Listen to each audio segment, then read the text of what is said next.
introduce themselves and share with us just some initial thoughts about MulteFire and why you think it's an important technology and why you're excited about it. We're gonna assume that you're excited about it because you're here. So Wael, why don't you start? Sure. Is this on? Or, yeah. Okay. So my name is Wael Diab. I work as a senior director at Huawei, but today here I'm representing the Industrial Internet Consortium. I serve on the IIC on the steering committee as well as chairing the liaison working group, technology working group, and a few other activities.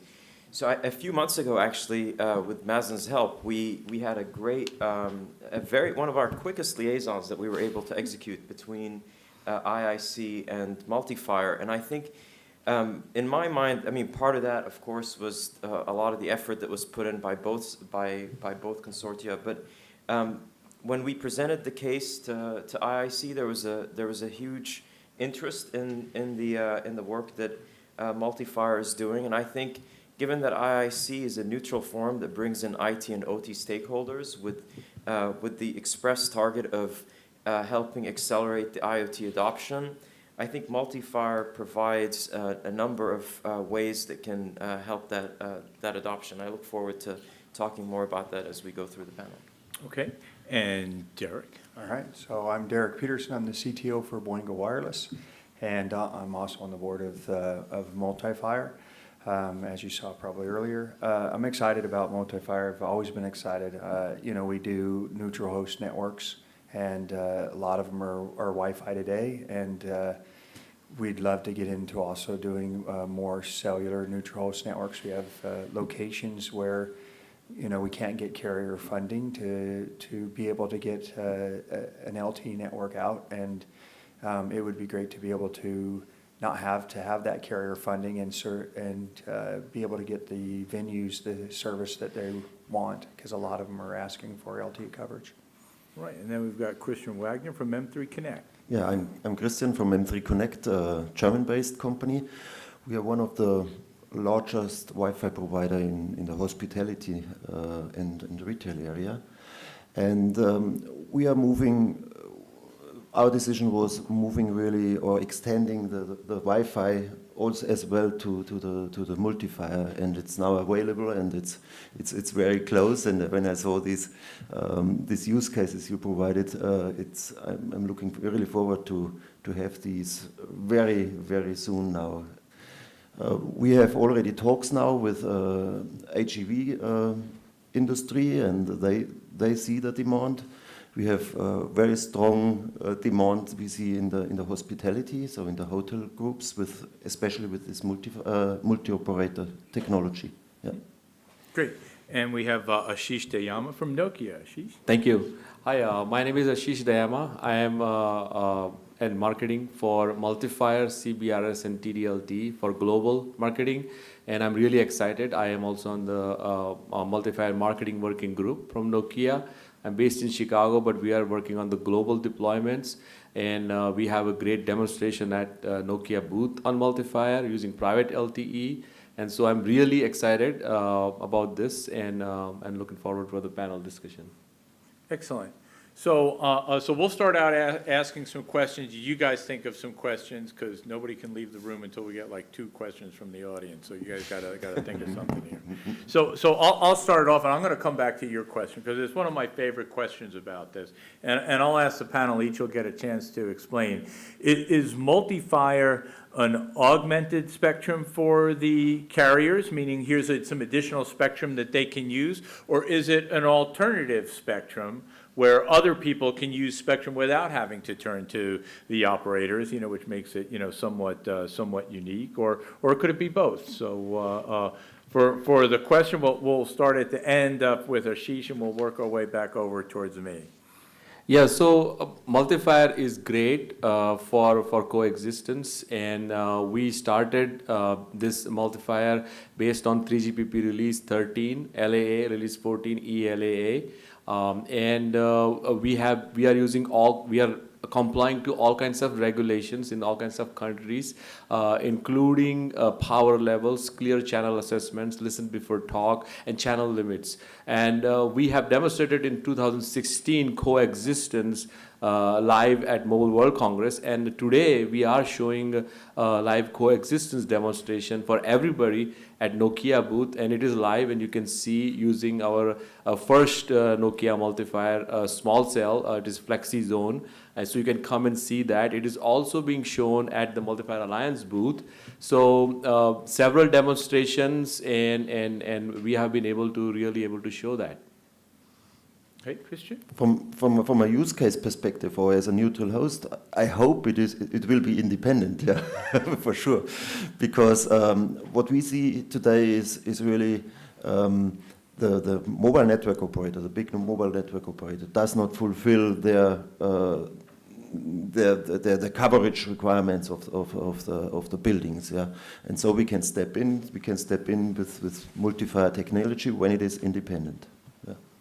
So I'm going to say both, and you knew I was going to say that, but you know, we today do offloading on Wi-Fi. Carriers automatically connect through Passpoint, and obviously we'd want to do the same thing with MulteFire. There, again, are locations where it just doesn't make sense to put in, you know, a DAS system or a very large system like your stuff showed. And I think what you'll want to do is you'll want to put in a neutral bandwidth that everybody can use.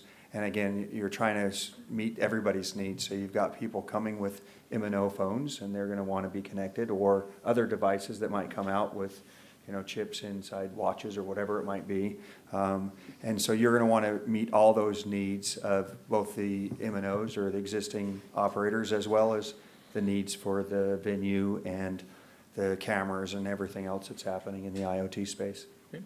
Well, when you look at this, well, are you assuming that a carrier is involved, or a carrier may not be involved, or that could change from opportunity to opportunity? That's a good question. I mean, I think from my perspective, if I just back up a second, and within IIC we use the term industrial, and we use that term in a very classic way, meaning different industries, so not just necessarily manufacturing.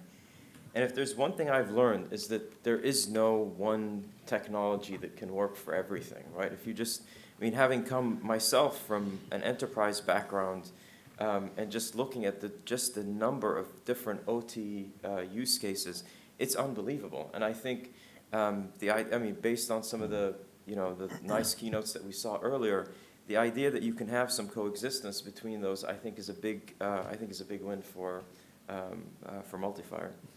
Okay. You know, let's just, you know, we talked about the port example, and so thank you so much for not really totally discrediting everything that I said. So that I was praying really, really hard. Thank you. But we talked about the port case. We've talked about manufacturing. How about just another example of how it might be applied? You know, different kinds of use cases, whether it's your favorite or an interesting one that you've heard about. Well, we'll start on your side, and we'll work our way down. So I guess, you know, one of the things that we try to look at within IIC is what we call industrial strength requirements. And sometimes it's not very, you know, I think when you think of a factory, there's a number of cases, and I think the presentations covered that very well. I thought the port example was also great. But sometimes I'm going to look at it from a slightly different perspective. You can have a particular use case that's actually not a quote-unquote industrial use case, but it gets, with this IoT, it gets connected in. So for example, if you have a point of sales terminal that all of a sudden gets connected into the supply and logistics chain, now you start to see industrial requirements come in. And I think it's, again, you know, I'm not an expert on MulteFire, but just from having listened to the flexibility that it provides, I think that's the sort of thing that we're looking for when we want to tackle these industrial strength requirements. Okay, Derek, you always get Yeah, interesting I think cases coming in. Yeah, I got a fun one, and it's fun because it kind of ties in back to a little bit of what you're saying, which is kind of shocking. But you know, one of the use cases I've been talking about lately is I was meeting with a retailer, a CIO of a retailer, and you know, retailers are having some challenging things going on with Amazon saying, hey, you can just buy everything, you know, everybody's buying everything through Amazon, and now they're starting to get into the stores and trying to do this idea where you walk into an Amazon store and you walk out and you never talk to anybody and you buy something. Other people have seen this.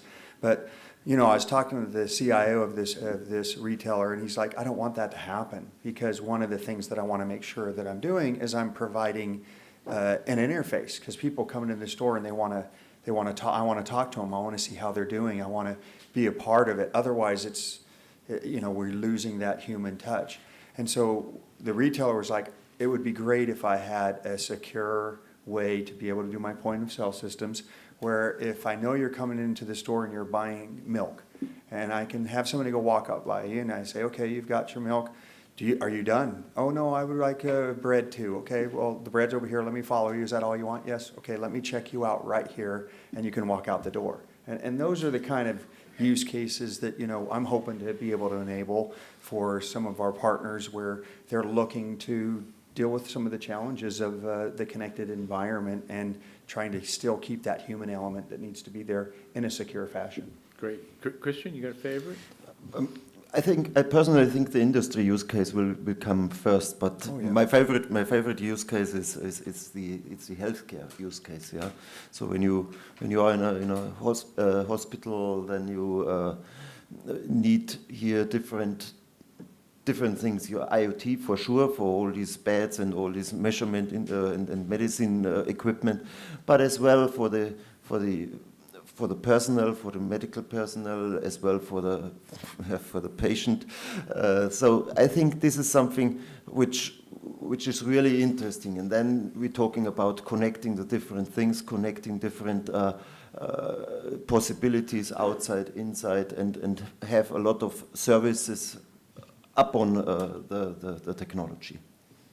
Okay, Ashish? Yeah, I've got two favorites, so it's really hard. I was thinking which one to pick. I was like, oh, this one. Okay, so I've got the Venue, which is now my final one. I love the Venue because the Venue is a place where, you know, malls and other places where you have fewer users in the beginning, and then suddenly at certain time there are lots of users. This is where MulteFire can bring capacity benefit. And this is what we feel that this is going to be really exciting. A lot of venue owners are coming to us, building owners are coming to us, and they want to deploy this. So this is what I'm most, excited about. So what we talked about before, they're closed applications where, and again, you know, why are some of the private IoT implementations, why are those first? Because we can go and do that now as soon as devices are available. There are challenges when we go to the open model, and Derek, I'll give this to you. You know, what are some of the challenges, you know, once we go to the open model, and sort of where in your mind, as you guys look, does a neutral host kind of implementation, where does that make sense? You know, it boils down to the same challenges as we had with Wi-Fi and Passpoint. It's control and understanding how to work together across the industry. You know, the people who are creating the handsets that we all use and carry, and they need to realize that some of the decision-making process might need to happen at the chip level instead of at the OS level, and there needs to be better relationship between the chip and the OS to be able to make some of those things happen, so that you can make the appropriate decisions as you're moving back and forth in, for example, 5 gigahertz between Wi-Fi and cellular inside the chip. And so I think that kind of collaboration that I've been calling for years is needed. That continuing work together to build the better widget is a very important part of us getting there, so that you can end up seeing it happen in, you know, the devices that we carry every day. But in the meantime, we can still move forward, like we said, with the IoT stuff, with dongles on the point of sale devices and those. And so we should really start pushing those use cases forward, because we can reach out to the chip guys and the different people who are creating those, and we can get those created pretty quick, like we've seen with our IoT example that I'm excited about. I'm going to try to see if I can steal some of his dongles here pretty soon. And so while we do that, and once those solutions are in place on the handset, there's kind of a natural evolution for those to, in essence, leach into the subscriber user base as people get new phones that have that capability. Exactly, yeah. Just like, putting in new frequencies that we do today. I mean, there's a lot of new frequencies coming available to us to be able to use, and we need more, so let's keep it going. Christian, the neutral host case, where does that make sense for you guys? Is that something that you look at, or do you rely on the operators, or? No, for sure, we are looking for the neutral host case. So first of all, industry, but second, the hospitality industry, where we are now in. Yeah, we see there is a demand. There's a strong demand for multi-operator cellular coverage, and this is the real use case. We see this comes. It has to come very urgently, as soon as it is good. Yeah. Okay. And Ashish, as a manufacturer, how do you guys look at neutral host, or as long as the check clears, you don't care who writes the check? So no, we are very excited about the neutral host, and I think MulteFire brings true neutral hosts to the platform, and this is really helpful for various our enterprise owners who can customize their network. They can start with their network, and then if required, there is a 3GPP tight coupling. So if they want, they can work with various operators and then engage them. So this is really important. They see first how the requirements and the networks to be built, and then engage all the operators or service providers. So this is very exciting for us, yeah. Okay. And Wael, are you guys just focused on closed, or do you guys look at neutral hosts? Would the user basically be deploying the network, or would there be cases where a third party might come in and build and manage the network? Actually, to be honest, I use the point of sale example just to illustrate how you can have industrial requirements that could seep into use cases that normally you would not think of as an industrial case. I think perhaps maybe the easiest way to answer this is, so within IIC, one of the things that we pull together is we have multiple working groups. And a couple come to mind here. One is the technology working group, which basically pulls together the reference architecture, which is from our perspective, a list of requirements into what goes in. And it's a set of documents that cover everything from reference architecture through to, for example, industrial analytics, right? So one of the things when we look at industrial analytics is it's not just that you have analytics operating in the cloud. It's not just a big data play. You've got that too, but you also have analytics happening at every tier of the actual system. So again, this changes what we look for when we now talk about the connectivity level, because now you're looking to support not only the usual low latency, low power, but you're looking to support real-time analytics. Similarly, we have a business solutions and life cycles working group, and one of the things that they do is they collate different use cases. So I would think a lot of this is available on the IIC website. I'd encourage people to go download it, and of course, hopefully maybe down the line we can have a test bed that illustrates a MulteFire deployment. Great. Your time has come. Yeah. Question.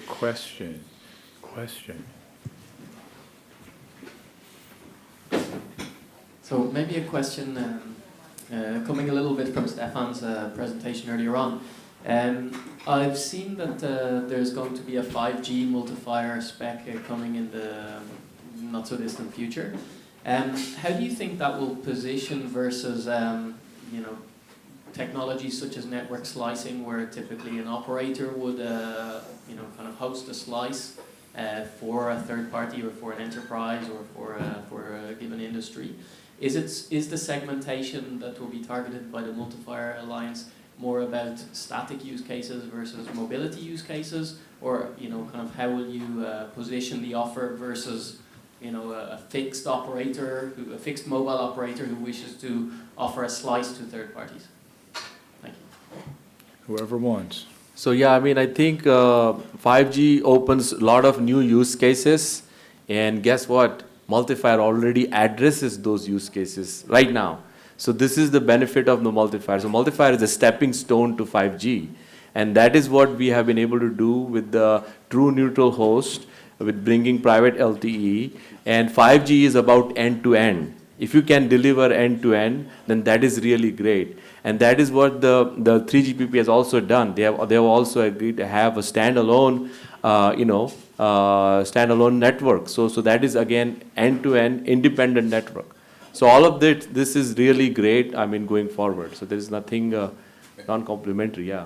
Maybe I can add a little bit. I think it's pretty much the same as an LTE. I think so. You will have both models where an operator can use the unlicensed version to augment their network, and of course one of the benefits is that you can have other parties install it, and then it can you can still roam into it and connect to your 5G network. And if you look in Europe, US even more, finding spectrum is somewhat challenging. And again, if you 5G, let's take that as an example, there's an enormous capacity opportunity. So in that way, it's still the same as an LTE. So you can augment the capacity in your network, you can get into places which you may not cover with your original macro rollout, because especially 5G, new technology, when you roll out, comes with a challenge. So again, MulteFire, I think, will quite nicely fit to bring then the same type of capabilities in places where it doesn't make economic sense to put a macro or a DAS system and so on. So pretty much simple as well. Great. And another question from the audience? There we go. Okay, you guys have met the minimum requirements. Excellent.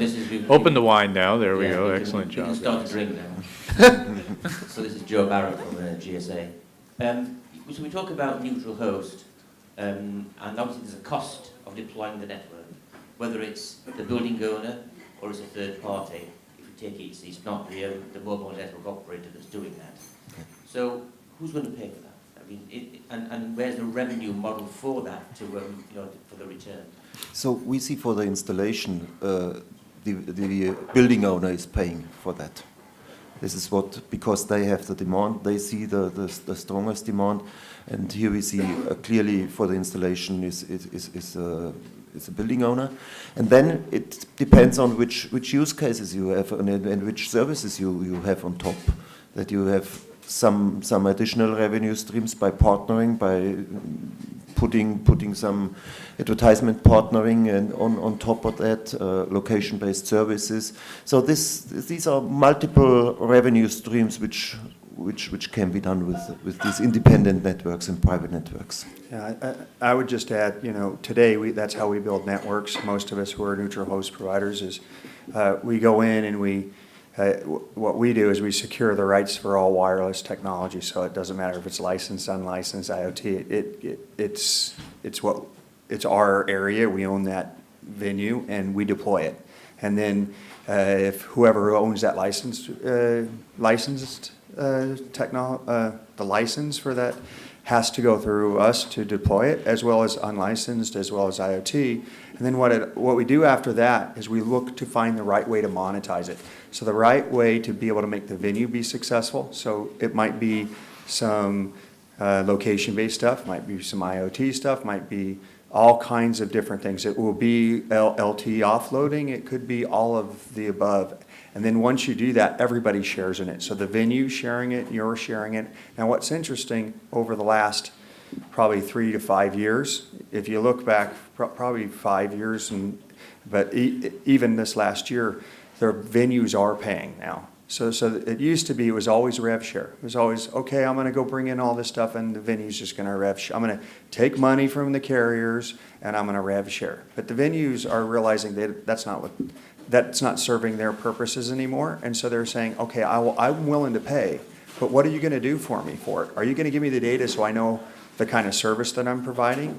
And what happens a lot today is the carriers are saying, I want you to pay, but they're not giving anything back. And they're saying, hey, I have use cases I'm trying to solve, so give back. And that's really what neutral host providers do, is we recognize we're working with the venue to figure out what their use cases are, and we're giving it back. Whether it's, hey, help me build out a location-based services solution, or help me build out my operations better. And then that's kind of where we step in and we help them out, at the same time helping out the carrier and everybody else in the ecosystem.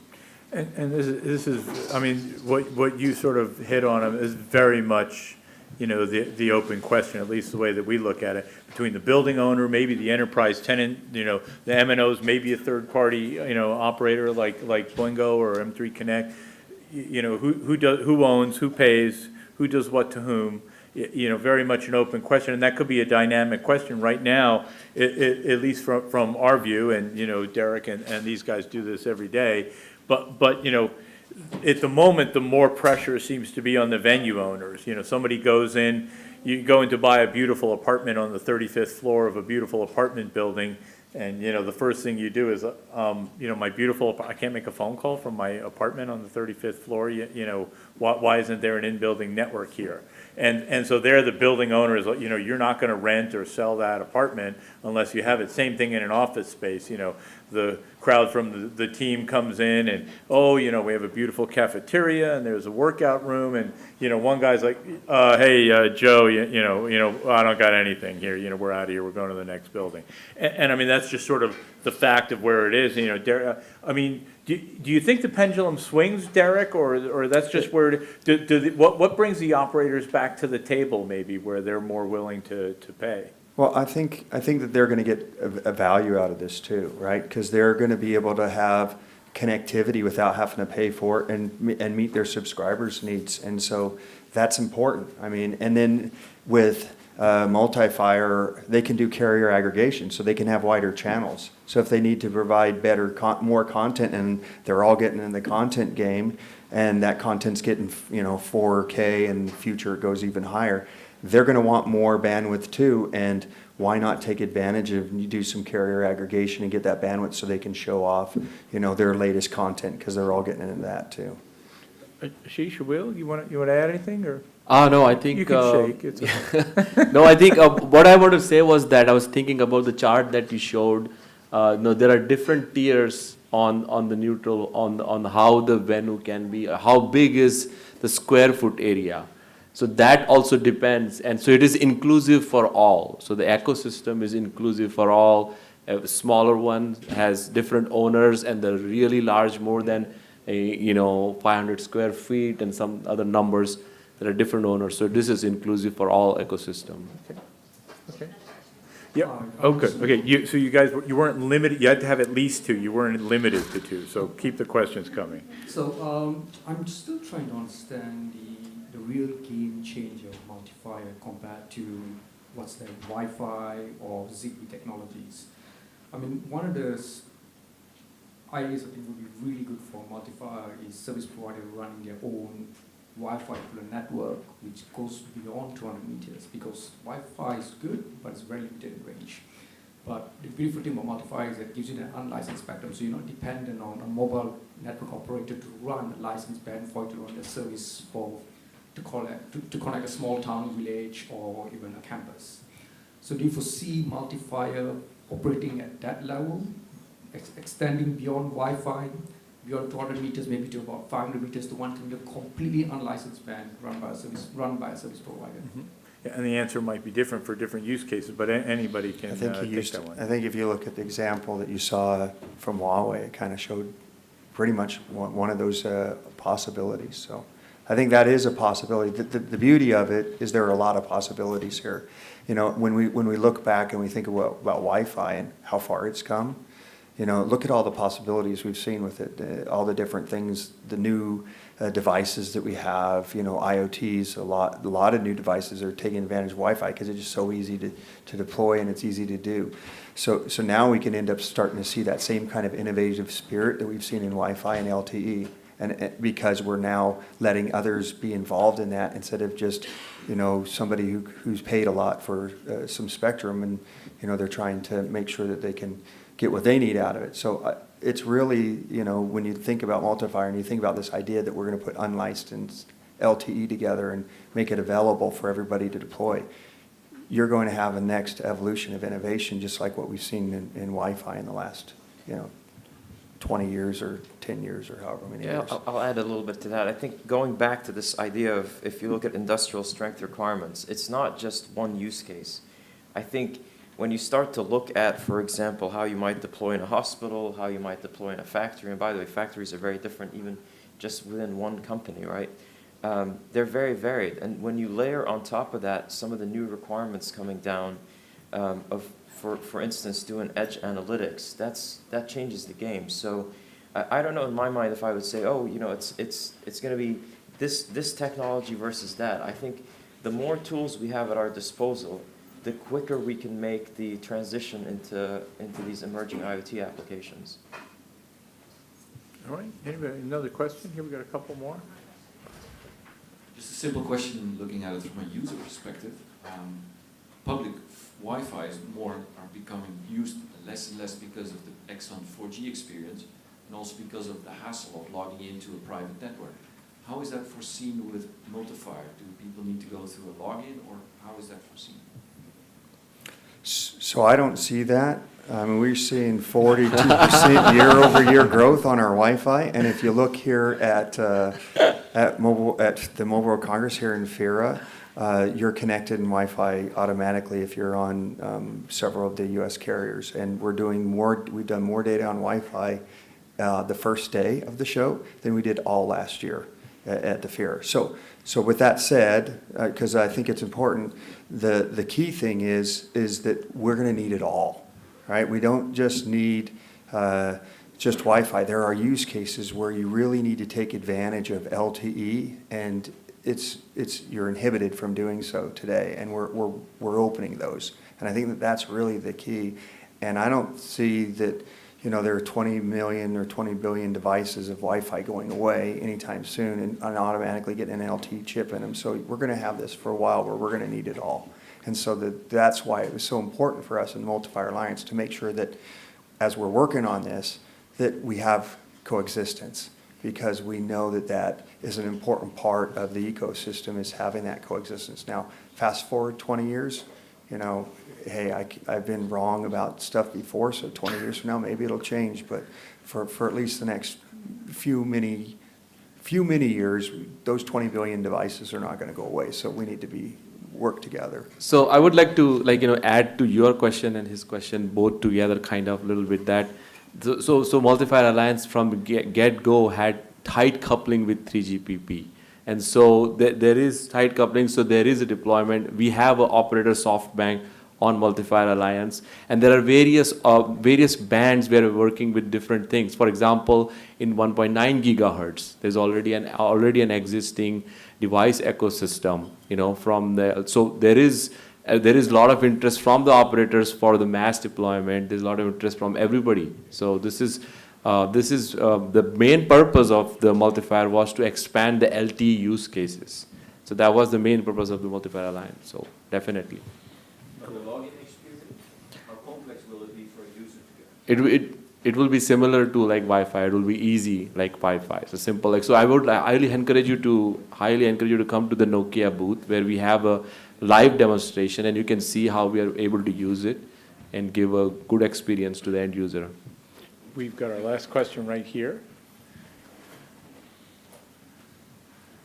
My name is Otto van der Meijgaard. We are working for a system integrator in Holland. We also deployed a private LTE network in a harbor environment. The biggest challenge is always, as an integrator, you want to have a certain choice of equipment. And how do you foresee the developments in end devices, CPEs, core radio nodes for MulteFire? Because now it's preliminary stage, one or two vendors, but how do you see development in that area? So this is based on LTE, as you know. So already LTE has an existing ecosystem. So there is an ecosystem. You can use the existing infrastructure there is, and there is innovation happening in the MulteFire with all-in-one kind of solutions and other things. So there is all that innovation happening for you from the infrastructure perspective. So there is existing infrastructure you can use, existing equipment you can use, and of course the device ecosystem is again very easy to implement given that LTE is already an existing ecosystem with almost more than 3 billion users, or I don't know, something more than 1 billion for sure users worldwide. But I think I have your point when you're talking about MulteFire. You talk about mainly in Europe in the 5 gigahertz spectrum, and this is something what we are waiting for urgently, because exactly. the demand is here, and right. This is something we really want to push from a neutral host perspective, to push you and you guys push you. that the equipment is coming very soon.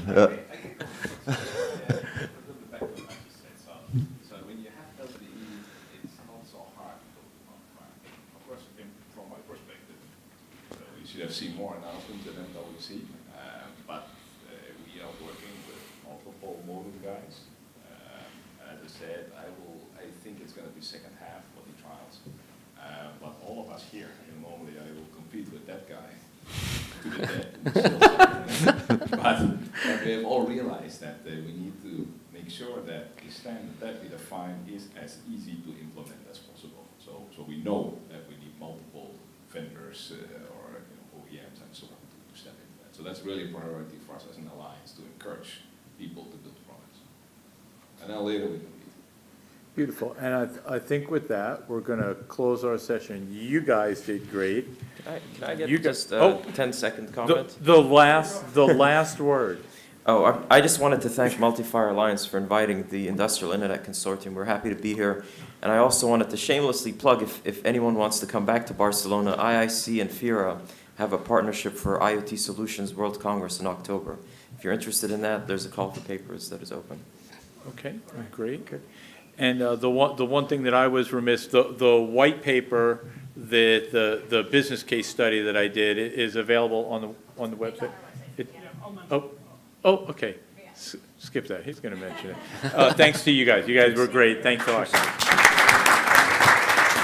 I'd like to thank our esteemed panelists. I think that was a great panel session. Of course, Randall did a great job moderating the panel, so I thank him for doing that as well. Let me see here. What I'd like to do a shameless plug as well to extend the membership. As I mentioned at the beginning, last year when I was at this podium, we doubled the membership base. We're very open as an alliance. We have a very a good executive committee. We quickly review membership application. We do have different tiers depending what you want to get out of it. I personally engage with the new membership base. A good example is Christian from M3 Connect. We actually were chatting, and I told him, look, do you want to sit on the panel? He was the latest member to join, and he already sat on the panel here at MWC. So keep that in mind. You have a lot of, you could be involved in various working groups, being able to define which white paper we want to be doing, which use cases we're going to support, and you could get a lot out of it depending on which tiers you want to join at. So I'm hoping you go to multefire.org and you could look what's available there in terms of publicly available materials as well as membership applications.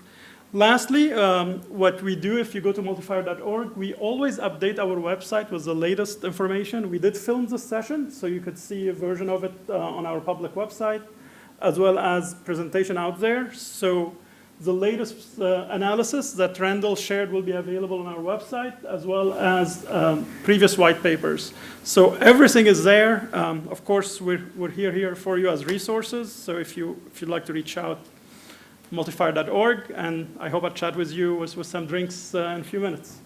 Thank you.